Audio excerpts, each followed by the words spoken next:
Hey, it's Jag, and this is my friend Josiah, and we're drinking some Wilderness Trail Family Reserve Cask Strength Bourbon. This is a barrel pick from Mirage Fine Spirits in Amarillo, Texas. I got when I was on a road trip through the country. This is 112 proof, and I paid $65 for this bottle, which is a bargain because this stuff retails at like 75 or 80. Yeah. You'll find you can find some pretty cool stuff in Texas for just a little bit better of a deal. You go to you're not in Dallas, but No, maybe in no. Amarillo or like all those little towns outside of the big cities. Unless you're wanting a hat, then you're never getting that for cheaper than it's worth. Or boots. Or boots. Yeah. So this is a barrel pick, and what's interesting about this is I have a friend in New York who bought a barrel pick of the same stuff, and I haven't tasted his and he hasn't tasted mine, but we've talked about what our experiences are of our respective bottles, and his is very different than mine. Very different. Like, he basically hates it. So well, let's see if I let's agree see with what him. happens here. I mean, right away, to be honest, the smell that I'm getting isn't pleasant. It's almost perfumey. Perfumey? A little bit. I was gonna say urine. Well, the perfume of the liver mammal. Yeah. Yeah, there's something a little off-putting there that I would call a flaw. It's almost hostile. Yeah, it's aggressively what it is.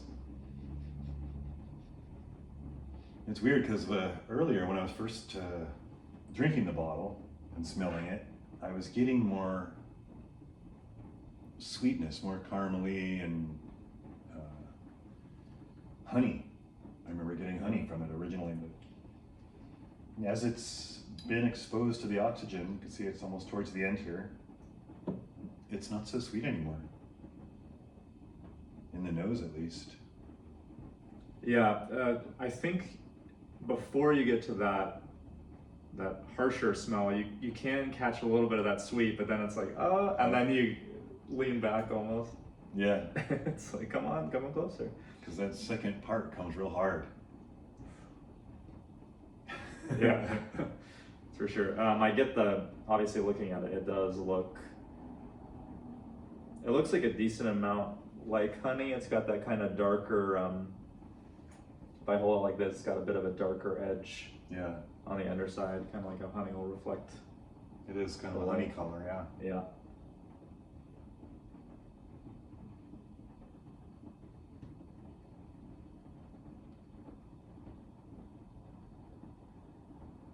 But I will say that so far my experience of this is the scent is not making me want to go in. No. I don't care one way or another. It's not offending me, but it's not like, wow, this smells delicious, I can't wait to taste it. Yeah. I would agree with you there. Well, let's see what happens. Okay.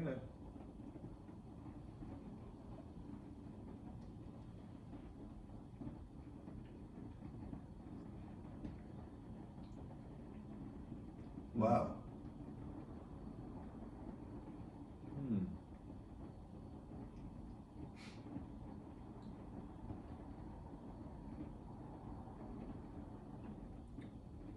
Wow. That was surprising.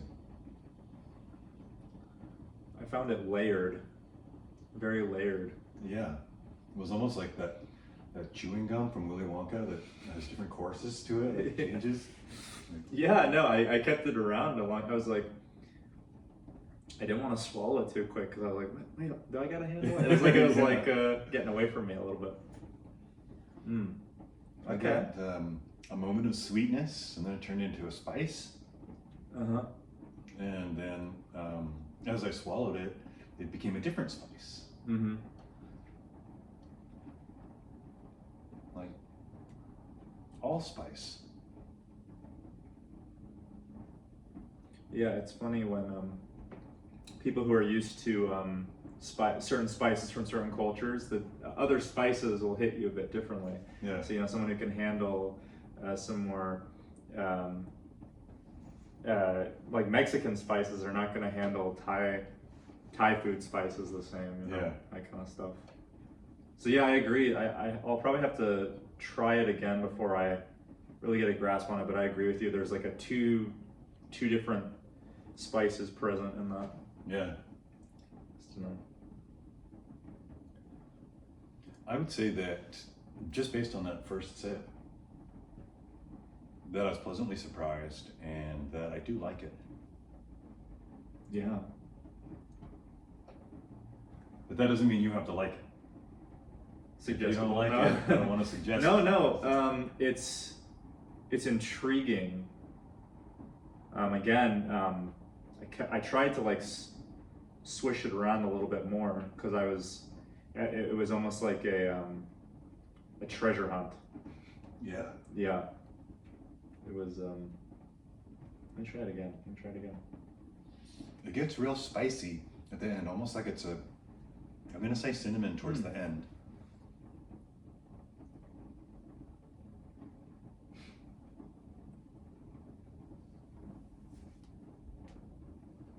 There's something in that initial flavor, I can't determine what that is.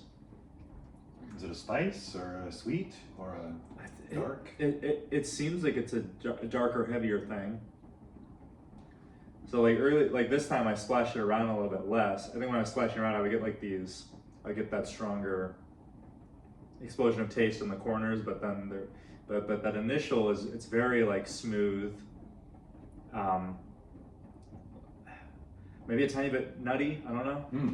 Just that initial though. Yeah, I could get that. Very interesting.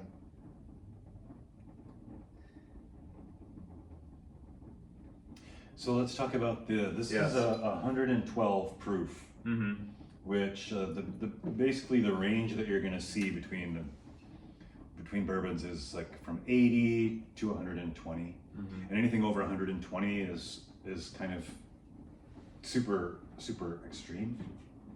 And so this is within the range of 80 to 120, but it's at the top. It's the top of that range. 112, 111.58. So knowing that and tasting it, would you say that comes through in a way that like there's a hotness or an alcohol flavor? I would say so. I would say definitely from my own experience, like there's drinks that where it's scary that I can't taste as far as the alcohol content. Yeah. And there's ones where it's very apparent. Obviously, if you just drink straight vodka or something, it's like, oh, it's just like rubbing alcohol. Yeah. But with this, you know, it is present, but it that layering of flavors kind of disguises it a little bit. You have like when I was first, like I was saying, when I was first splashing it around, like I get those flashes where it would have that stronger alcohol element, but as it settles, the spices kind of disguise it. So it's good, as it should be. Yes, yeah, as it should be. Good. Yeah, I don't find it either. I don't find it hot or off-putting. And now that I've tasted it, the nose hits me differently. Now that I've tasted it, I'm like, I was just about to say. Now I can smell those spices that I was tasting. And a little bit of honey. Now I'm getting the honey back. It seems like a bottle you need to be patient with. Yeah. I mean, to be honest, and this is a new thing for me, is like I read somewhere that you're supposed to let your bourbon sit for 15 minutes before you drink it, and we didn't do that. No. Right? We poured this and then turned the camera on. So maybe as it's sitting here, it's actually changing. And we're like, oh, now I taste it. Well, yeah. Instead of waiting for it to happen and then drinking. Yeah. So that's very interesting. I'm kind of, this is a whole new thing for me, but that's very interesting. No, okay. Yeah, I'm getting the first. I'm brown sugar. Yes. Not the honey, but I'm that brown sugar though. Brown sugar for sure. Yeah. Yeah. Yeah, that's so strange, Isn't it? because I can it's almost like that initial smell that was a little off-putting is like dimmer, farther back, Yeah. and then I'm getting like the Pleasant is coming pleasantness through. of it. Yeah. So there's something to be said, I think, for just letting your drink sit for 15 minutes.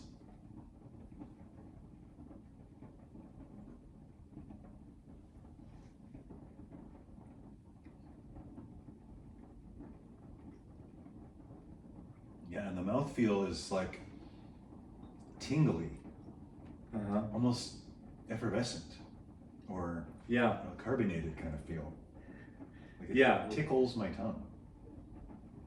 Yeah. Are you getting that? It's like as I drink it more, it's like I feel like each time I've drank it, each taste I've had of it, it's tasted slightly different. And the effervescent, it's got this sense of bright, I'm trying to find the words for it.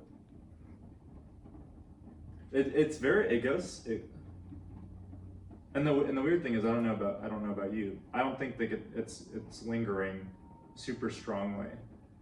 I think it kind of fades off. Yeah. Well, my experience of it is that there's a real pleasant, sweet part of it, and that part is present in the finish for a while, and that goes away, and there's still a finish, but it's not the sweet part anymore. Mm-hmm. It's almost like a sour, woody, lingering finish in the end.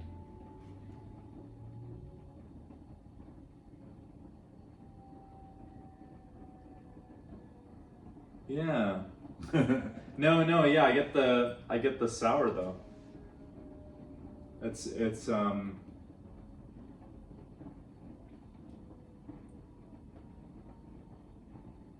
the neural pathways in my brain are firing where I'm like, this reminds me of something. Yeah. That'll happen. And do you know what's interesting is, if you think about it, like a lot of our taste comes from smell. Yeah. And so we're actually smelling as we're tasting. And smell is the sense that's most associated with memories of the past. Yeah. So that's why we'll often get little weird, like, why does this remind me of summer vacation from 1976? I was 10. But I didn't really have a memory. Just an example. Yeah, so I think this is definitely one that needs to be rested before drinking. Because at first it was coming at me a little bit blank, aggressively blank. And then as we sat here and swirled and drank a little bit into it, the sweetness came out and the spices came out, and there was a finish that was kind of ambiguous. The finish is not all that impressive. And for me, a finish is a big part of it, because I think you spend most of your time in the finish when you're drinking. Unless you're drinking fast. But if you're like with friends and you're like taking a sip and then talking with people, it's the finish that you're experiencing most of the time. And so in that case, this one's a little bit disappointing. A little weaker. Yeah, this one might be good for pounding. Like if you're into like drinking real fast, and just probably enjoying the flavor of that, then this would be a good one. And since it's 112 proof, you'd get blasted really fast. Yeah. So definitely this maybe is one to share with new bourbon drinkers, but a seasoned veteran might go, yeah, it's all right. Yeah. It's okay. Man. Yeah. Anything last thoughts you want to say about Wilderness Trail single barrel family reserve cask strength? This spent 4 years and 7 months in the barrel. I think it's a handsome looking bottle. It is. It's very svelte.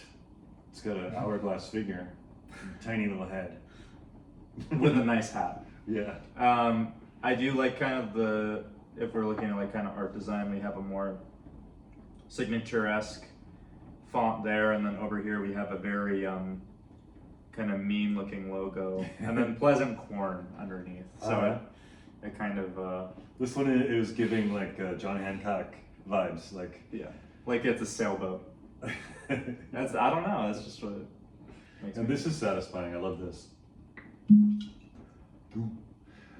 The cork is synthetic, and this is highly superior material to cork bottles than cork. Right. Yeah, because cork degrades really easily, especially with such a high alcohol content liquid. If it were stored on its side and that alcohol was touching the, if it were a real cork, it would eat it away. And so, Interesting. But there's like a die-hard tradition of natural real cork used in bottles, so people are straying away from it. In wine, it's a different thing. It's a low alcohol beverage, so it doesn't degrade the cork so much, but this is going to eat right through it. And so they have the synthetic cork. So there's this whole debate about, are they bucking tradition or are they improving? I think they're improving. Yeah, that to me is an improvement. If part of the point of, most alcohols that's not canned or something is that part of the appeal can be the aging process. And so if something is more likely to be preserved by, no matter how I store it, because I might not, if for whatever reason, if I'm not thinking about it, put a bottle on its side, ruins the bottle. Yeah, not a good thing. Yeah. You should be able to store it on its side. Then it really is a ship. It really is a sailboat. It is, right? Yeah.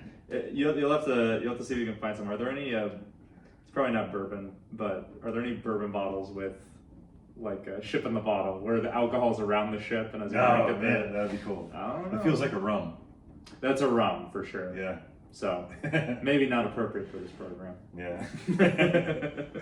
Some other day. Yes. In the meantime, we're going to be drinking some Wilderness Trail Barrel Select, and hopefully you will have a nice day.